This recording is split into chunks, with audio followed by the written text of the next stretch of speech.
کہتے ہیں نوشیروان عدل اکثر راتوں کو بیس بدل کر اپنی رعایا کا حال دیکھا کرتا تھا۔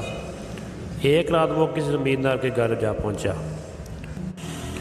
جو مہمان نوازی میں بہت مشہور تھا۔ نوشیروان نے سوداگروں کے لباس میں اس کے گھر جا کر دستک دی تو شریف زمیندار خوشی کے ساتھ دروازہ کھول کر اسے اندر لے گیا اور بڑے شوق کے ساتھ اس مہمان کی خدمت کرنے لگا۔ کھانا کھلایا، بستر دے کر چارپائی پر سلایا۔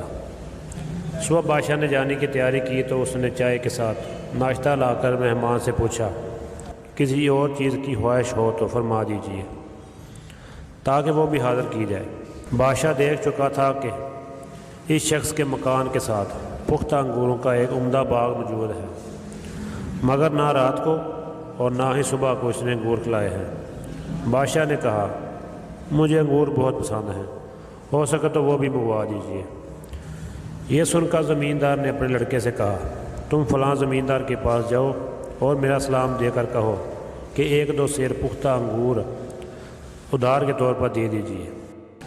بادشاہ نے پوچھا، آپ نے اپنے باغ میں سے انگور کیوں نہیں منگوائے؟ زمیندار نے کہا کہ ابھی سرکاری ملازم انہیں دیکھ کر سرکاری حصہ نہیں لے گیا، اور جب تک تو وہ اپنا حق نہ لے جائے مجھے ایک دانہ کھانا اور کھلانا حرام ہے۔